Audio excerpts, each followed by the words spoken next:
శుక్లాంబరధరం విష్ణుం శశివర్ణం చతుర్భుజం ప్రసన్నవదనం ధ్యాయేత్ సర్వవిఘ్నోపశాంతయే.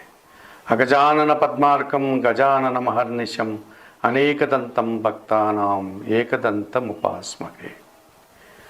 నీలాంజన సమాభాసం రౌపిత్రం యమాగ్రజం ఛాయామార్తాండ సంభూతం తం నమామి శనీశ్వరం. జ్యోతిషాభిమానులందరికీ నమస్కారాలు. 2025 మార్చి నెల 29వ తారీఖు శనివారం రోజు అమావాస్య. ఆ రోజు రాత్రి 9:30 పూర్వాభాద్ర నక్షత్రం 4వ పాదం ద్వారా శని భగవానుడు కుంభరాశి నుండి మీనరాశిలోనికి ప్రవేశిస్తున్నాడు. ఇప్పుడు కుంభరాశిలో సంచారం సాగిస్తున్నటువంటి ఈ శని భగవానుడు మీనరాశిలోనికి ప్రవేశిస్తున్నాడు. ఈ రకంగా శని భగవానుడు మీనరాశిలో తన సంచారాన్ని 2.5 సంవత్సరం కొనసాగిస్తాడు. సహజంగానే నవగ్రహాలలో శని భగవానుడికి ఒక ప్రత్యేకమైనటువంటి విశిష్టమైనటువంటి స్థానం ఉంది. ఈయన మెల్లదనానికి కారకుడు, శ్రమజీవనానికి కారకుడు, కర్షకులు, కార్మికులు, నిరంతరం పనిని దైవంగా భావించేటువంటి కష్టజీవులందరికీ శని భగవానుడు ప్రాతినిధ్యం వహిస్తాడు. పనులు అనుకున్నంత వేగంగా జరగకుండా మెల్లగా వాయిదా పడేటువంటి పద్ధతుల్లో పనులన్నీ కొనసాగుతూ ఉంటాయి. సోమరితనానికి అనగా బద్ధక స్వభావానికి కూడా ఈ శని భగవానుడు కారకుడవుతాడు. కొన్ని సందర్భాల్లో రాత్రి భవళ్ళు అనగా విశ్రాంతి లేకుండా పనిచేసేటువంటి తత్వాన్ని కూడా ఈయనిస్తాడు. ఉదయం నిద్రలేసి తల వంచుకుని పనిలోకి వెళ్ళిపోతే కార్మికులు కానీ, కర్షకులు కానీ, శ్రమజీవులు కానీ మళ్ళీ సాయంత్రం వేళ ఎప్పుడో చీకటి పడిన తర్వాత ఇల్లు చేరుకునేటట్టుగా నిరంతరం పనిని భక్తిగా భగవంతుడిగా భావించి పనిచేసేటువంటి కష్టజీవులు ఎక్కువగా ఈ శని భగవానుడి యొక్క కారకత్వానికి కలిగి ఉంటారు. అటువంటి శని భగవానుడు కొన్ని సందర్భాల్లో పనులు దొరకని సందర్భాలు, ఆర్థికపరమైనటువంటి సమస్యల్ని, అనారోగ్య సమస్యల్ని, ముఖ్యంగా రుణాలు చేయాల్సినటువంటి పరిస్థితిని, సోమరితనం వల్ల కొన్ని సమస్యల్ని అనగా పనులు వాయిదా వేసుకోవడం లాంటి సమస్యల్ని, సమాజంలో ఒక రకమైనటువంటి అవమానాలు, పనుల్లో ఆటంకాలని ఇచ్చే పరిస్థితులు కూడా కలిగిస్తూ ఉంటాడు. వీటినే ఆయన సంచారాన్ని బట్టి మనము రకరకాలుగా శనిని అభివర్ణిస్తూ ఉంటాం. ఇప్పుడు మీనరాశిలోనికి శని భగవానుడు ప్రవేశించగానే ఏలినాటి శని ఏ రాశుల వారికి ఉంటుంది అని కనుక మనం పరిశీలిస్తే, ముందుగా ఈ ఏలిన నాటి శని అనగా 7 సంవత్సరములు శని పరిపాలించేటువంటి రాశులు ఏవి అని మనం ఆలోచిస్తే, ఇందులో ప్రధానంగా 3 రాశులు ఏలిన నాటి శని ప్రభావాన్ని కలిగి ఉంటాయి. అందులో మొదటిది మేషరాశి వారు. ఈ మేషరాశి వారికి వ్యయములో అనగా 12వ భావములోనికి శని ప్రవేశిస్తాడు మీనరాశిలోనికి. కనుక వీళ్ళకి ఏలినాటి శని ప్రారంభమవుతుంది. వ్యయములో 2.5 సంవత్సరం, తర్వాత మేషరాశిలో 2.5 సంవత్సరం, ఆ తర్వాత ద్వితీయ భావం అనేటువంటి వృషభ రాశిలో 2.5 సంవత్సరం. ఈ వ్యయము, జన్మరాశి, ద్వితీయ భావం, ఈ 3 రాశుల్లో 2.5 సంవత్సరాలను కలిపి ఏలిన నాటి శని అనగా 7.5 సంవత్సరాల శని అని పిలుస్తూ ఉంటాం మనం. ఇక మీనరాశి వారికి జన్మరాశిలో శని సంచారం కొనసాగిస్తున్నాడు కనుక వీరికి ఏలినాటి శని ప్రభావం 2.5 సంవత్సరం అయిపోయింది. అంటే వ్యయములో శని దోషం పోయింది. ఇప్పుడు జన్మరాశిలో 2.5 సంవత్సరం ఉంటాడు, తర్వాత ద్వితీయమైనటువంటి మేషరాశిలో 2.5 సంవత్సరం ఉంటారు. అనగా ఏలిన నాటి శని ప్రభావం 2.5 సంవత్సరం వెళ్ళిపోయింది. ఇంకా 5 సంవత్సరములు వీరికి ఏలినాడు శని ప్రభావం ఉంది ఈ మీనరాశి వారికి. ఇక కుంభరాశి వారికి ద్వితీయ భావమైనటువంటి మీనరాశిలో శని సంచారం కొనసాగిస్తున్నాడు కనుక వీరికి ద్వితీయ శని దోషం ఉంది. అనగా ద్వితీయ భావంలో శని సంచరిస్తున్నాడు, అనగా ఏలినాటి శని ప్రభావం కుంభరాశి వారికి 5 సంవత్సరాలు పూర్తయింది. ఇంకా 2.5 సంవత్సర కాలం ఉంది. అది కూడా ద్వితీయములో అనగా మీనరాశిలో శని సంచారం కొనసాగిస్తున్నాడు కనుక ఈ మీనరాశిలో శని సంచరించేటువంటి 2.5 సంవత్సరం మాత్రమే వీరికి ఏలినాటి శని ప్రభావం కనిపిస్తుంది. ఈ రకంగా మేష మీన కుంభరాశుల వారికి ఏలినాటి శని ప్రభావం ఉంది. ఇక అర్ధాష్టమ శని ప్రభావం ఎవరికి ఉంది? అర్ధాష్టమము అంటే అష్టమము అనగా 8, అందులో సగాన్ని అర్ధాష్టమము అనగా చతుర్థ భావము. ధనస్సు రాశి వారికి మీనరాశిలో శని సంచరిస్తున్నాడు కనుక అది 4వ భావం కనుక అర్ధాష్టమ శని ప్రభావం అనగా చతుర్థ శని ప్రభావం వీరికి ఉంది. ఇక అష్టమ శని ప్రభావం ఎవరికి ఉంది? సింహరాశి వారికి అష్టమ భావంలో అనగా మీనరాశిలో శని సంచరిస్తున్నాడు కనుక అష్టమ శని ప్రభావం అనగా అష్టమ శని దోషం వారికి ఉంది. కనుక మేష మీన కుంభరాశుల వారికి ఏలినాటి శని ఉన్నారు. మీనరాశులకి శని రావడం వల్ల ఈ 3 రాశులకి ఏలినాటి శని ప్రభావం ఉంది. ఈ మేష మీన కుంభరాశులకు. ధనస్సు రాశి వారికి చతుర్థ భావం అనగా అర్ధాష్టమ శని ప్రభావం ఉంది. సింహరాశి వారికి అష్టమ శని ప్రభావం ఉంది. మరి శని ఎవరికైనా బాగా 100% శుభ ఫలితాలని శని యోగాన్ని ప్రసాదిస్తాడా అని పరిశీలిస్తే శని యోగం ఇచ్చేటువంటి రాశులు కూడా 100% శుభ ఫలితాలను ఇచ్చేటువంటి రాశులు కనిపిస్తున్నాయి. ఇందులో వృషభ రాశి వారికి లాభభావములో 11వ భావంలో శని సంచరించడం వల్ల వీరికి 100% శుభ ఫలితాలు రావడానికి అవకాశం ఉంటుంది.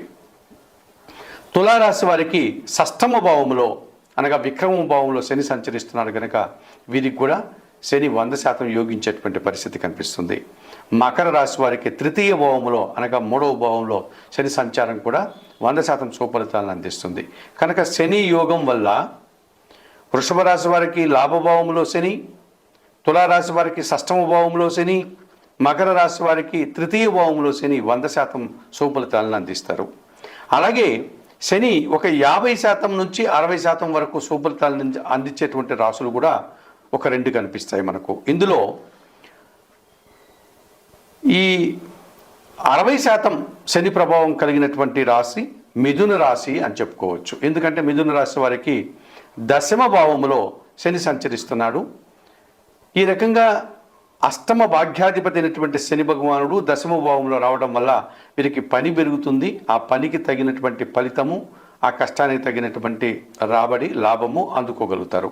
కనుక 60% శని ప్రభావం మిథున రాశి వారికి ఉంటుంది. ఇక శని ఒక 30-40% మాత్రమే యోగిస్తూ ఎక్కువ ఇబ్బందులు కలిగించేటువంటి రాశులు ఏవైనా ఉన్నాయా అని పరిశీలిస్తే కర్కాటక రాశి వారికి భాగ్యభావంలో శని సంచరిస్తున్నాడు. ఇది వారికి 30-40% శుభ ఫలితాలు ఇస్తుంది. మిగతా వారికి ప్రతికూల ఫలితాలు ఇచ్చేటువంటి వాతావరణం కనిపిస్తుంది. అలాగే కన్యా రాశి వారికి సప్తమ శని ప్రభావం ఉంది. ఆ రకంగా వీరికి కూడా ఒక 30-40% శుభ ఫలితాలు రావడానికి అవకాశం ఉంది. మరి వృశ్చిక రాశి వారికి పంచమ శని ప్రభావం ఉంది. వీరికి కూడా 30-40% శని ప్రభావం రావడానికి అవకాశం కనిపిస్తుంది. ఇప్పుడు ఈ శని భగవానుడు 2025 మార్చి 29వ తారీఖు శనివారం అమావాస్య రోజున మీనరాశిలోనికి రావడం వల్ల ఈ 12 రాశుల వారికి శని ప్రభావం వల్ల ఎటువంటి సుఫలితాలు ఉంటాయి అన్న విషయాన్ని మనము తెలుసుకోబోతున్నాం. తులారాశి వారికి శని భగవానుడు మీనరాశిలోనికి ప్రవేశించడం వల్ల ఎటువంటి ఫలితాలు ఉంటాయి? సహజంగా 2025 మార్చి 29వ తారీఖు శనివారం అమావాస్య రోజున కుంభరాశి నుంచి శని భగవానుడు మీనరాశిలోనికి ప్రవేశించడం వల్ల తులారాశి వారికి ఈ శని ప్రభావం ఎలా ఉంది అని కనుక పరిశీలిస్తే చతుర్థ పంచమాధిపతి అయినటువంటి శని భగవానుడు షష్ఠమ భావంలోనికి ప్రవేశించడం వల్ల 100% శని యోగాన్ని తులారాశి వారు అనుభవిస్తారు. అనగా రుణ రోగ శత్రు విముక్తిని మీరు పొందగలుగుతారు. కొన్ని ఆర్థిక సమస్యలు, అప్పులు అనగా రుణాలను తీర్చుకోగలుగుతారు. అనారోగ్య సమస్యల నుంచి బయటపడి ఆరోగ్య సమస్యలు మీరు పొందగలుగుతారు. మీకు శత్రువులు సైతం మిత్రులుగా మారి మీతో స్నేహం చేసే సందర్భాలు కనిపిస్తుంది. కొన్ని కోర్టు కేసుల నుంచి మీరు పరిష్కారాన్ని పొందగలుగుతారు, అనగా లాభాన్ని పొందగలుగుతారు, అనగా శత్రువుల నుంచి మీద విజయాన్ని గెలుపుని పొందగలుగుతారు. వ్యవసాయ రంగంలో పనిచేసే వారికి విశేషమైనటువంటి సుఫలితాలు రావడానికి అవకాశం ఉంటుంది. ఇంటర్వ్యూల్లో కానీ లేకపోతే పరీక్షల్లో కానీ సుఫలితాలు రావడానికి అవకాశం ఉంటుంది. నూతన ఉద్యోగాలు సంపాదించుకోగలుగుతారు, ఉన్న ఉద్యోగంలో పదోన్నతులు పొందగలుగుతారు. రాజకీయ నాయకులకి జనాలలో విపరీతమైనటువంటి పేరు ప్రఖ్యాతలు రావడానికి అవకాశం ఉంటుంది. సామాజిక సేవ చేసేటువంటి వారికి మంచి పేరు ప్రఖ్యాతులు, సమాజంలో గుర్తింపు రావడానికి అవకాశం ఉంటుంది. ఈ తులారాశి వారు ఈ శని యోగం వల్ల, అనగా 6వ భావంలో శని సంచారం కొనసాగించడం వల్ల కుటుంబపరమైనటువంటి శుభకార్యాలు, కుటుంబంలో ఒక రకమైనటువంటి ప్రశాంత వాతావరణం, ఆలోచనలు కార్యరూపం దాల్చడం, సంతానం అభివృద్ధి పదంలో ముందుకు వెళ్ళడం, మీ ప్రణాళికలంతా కూడా ఆచరణ సాధ్యం కావడం వల్ల మీరు విశేషమైనటువంటి సుఫలితాలు పొందుతూ ఆనందంగా ఉండడానికి 2.5 సంవత్సర కాలంలో మీకు శని యోగిస్తాడు 6వ భావంలో అని చెప్పుకోవచ్చు. ఈ మీనరాశిలో శని ప్రభావం వల్ల ఎటువంటి పరిహారాలు నిర్వర్తించుకోవడం వల్ల ఈ శని ప్రభావం నుంచి బయటపడి మీరు సంతోషంగా ముందుకు వెళ్తారు అన్న విషయాన్ని ఇప్పుడు మీకు తెలియజేస్తూ, ముఖ్యంగా ఏళ్ళనాటి శని ప్రభావం ఉన్నటువంటి మేషరాశి వారు కానీ, కుంభరాశి వారు కానీ, అర్ధాష్టమ శని ఉన్నటువంటి వారు కానీ, అష్టమ శని దోషం ఉన్నటువంటి వారు కానీ, అనగా మేష, మీన, కుంభరాశుల వారు, ధనస్సు, సింహరాశుల వారు, అలాగే శని యోగించినటువంటి కర్కాటక, కన్యా, వృశ్చిక రాశుల వారు, వీరందరూ కూడా తప్పనిసరిగా శనీశ్వరుని యొక్క ఆలయానికి వెళ్ళండి. శనీశ్వరుని ఆలయానికి వెళ్ళి స్వామివారిని సందర్శించుకొని అక్కడ అందుబాటులో ఉన్నటువంటి పూజాది కార్యక్రమాలు నిర్వర్తించండి. మనకు తమిళనాడులో కుంభకోణానికి దగ్గరలో తిరునల్లారు అన్నటువంటి ఊరిలో శనీశ్వరుని యొక్క ఆలయం ఉంది. అక్కడికి వెళ్ళి స్వామివారిని సందర్శించి అక్కడ మీరు పూజాది కార్యక్రమాలు నిర్వర్తించుకోవచ్చు.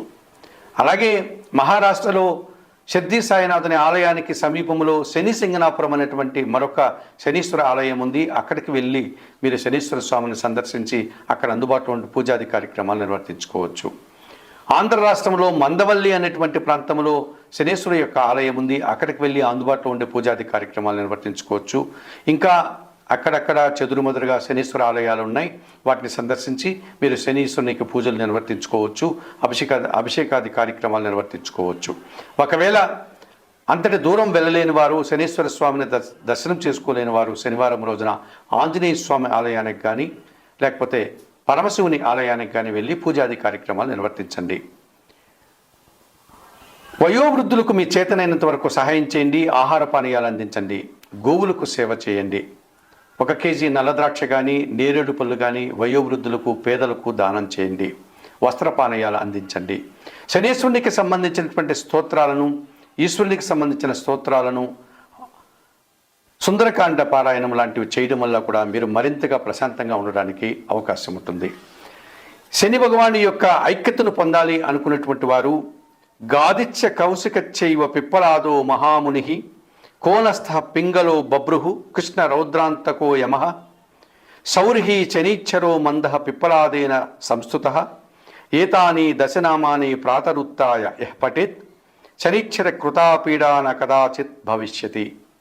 సూర్యపుత్రో దీర్ఘదేహః విశాలాక్షః శివప్రియః మందచారః ప్రసన్నాత్మా పీడాం హరతు మే శనిః తాండవం సహజం యస్య పరమాణు స్వరూపిణః దివ్యరూపం శివం శాంతం వందే శంభుం ఉమాపతిం అని శనీశ్వరుని యొక్క స్తోత్రాన్ని కూడా చదువుకోవడం వల్ల శని ప్రభావం నుంచి మీరు బయటపడి ప్రశాంతంగా మీరు ఉండగలుగుతారు. చెప్పినటువంటి విషయాలన్నీ స్వీకరిస్తూ పరిహారాలు పాటిస్తూ ఈ శని ప్రభావం వల్ల యోగాన్ని పొందేవారు కానీ, శని ప్రభావం వల్ల ఇబ్బంది పడేవారు అందరూ కూడా శని దోషాన్ని పరిష్కరించుకునే ఆయురారోగ్యాలతో ఆర్థిక అభివృద్ధిని పొందాలని మనస్ఫూర్తిగా కోరుకుంటూ సర్వే జనా సుఖినో భవంతు. నమస్కారం.